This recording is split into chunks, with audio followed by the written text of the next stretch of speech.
In this video, I'm going to talk about unions and joins. This is very useful for when you need to consolidate the data from different tables, when you need to do the lookup with different tables. So union and joins are always lifesaver. Let's have a look.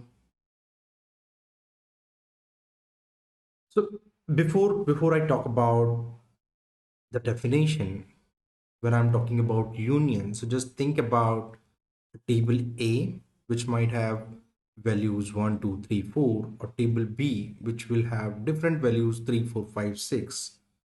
If I want to do the union, as you can see, since 3 and 4 are duplicate, this will not do the redundancy of data.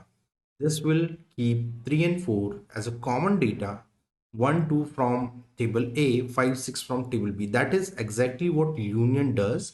And then other than union, you also have another data aggregator, which we call as intersect. So intersect will just take the values which is common, so 3 and 4. But with union, so when you need to combine data from two result set, union is used. Where the joins are used. Joins are used when you need the data from different tables, and there are different ways of implementing joins. There are a few important joins like inner join, outer join or full join, left join, right join, and then self join, Cartesian join. So there are different kind of joins available. Let's look at the practical implementation of union first. In this example, which you see, we have employee number from scott.emp table.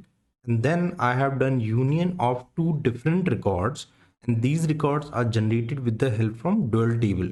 What this dual table does, it is a pseudo table. When you need to return one column, one row, you can always use dual for any proxy data. So in this case, I am using proxy data as 7369, which will revert me one column record and add it to employee number details. Similarly, I'm adding another detail, 4 times 9s from dual. So this adds another row. Now, if you look at the result set, so you will see only 15 records are available and your 999 number also available, whereas 7369, since that is also part of the employee number table, so it just gives you the unique numbers out of this union result set. If I show you what I'm talking about here, so I have appended this with 9, which is making it non-unique number here.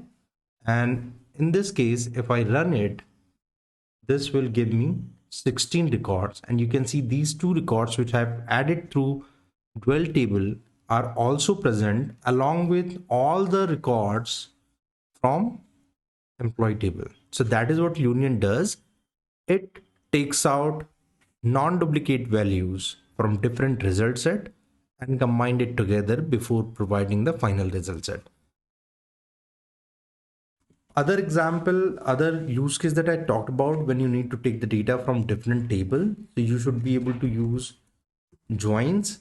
I will create a separate video on joins, what kind of joins are there, but in simple manner, if you want to take data from one table employee and another table as department, you should be able to do. This is called Cartesian join because this is a cross product of both the tables. This is even not based on any where clause. This is just a simple using both the tables, and this multiplies rows from one table and another table, and that is where you will see that it is having more than 50 records because it is a cross join and it redundates based on number of records available in both the tables. So for example, if you have 15 records here, 10 records here, so you should be able to have more than 150 or exactly 150 records because it's a cross join.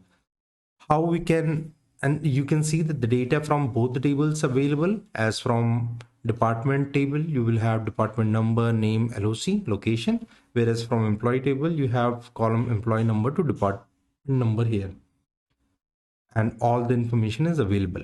But since it has redundant information, I will show you in joins video how we can choose and make this data more meaningful. Hopefully you understand this concept of union and joins. In case of any issues in implementing it, please let me know in the comment section. Thanks for watching.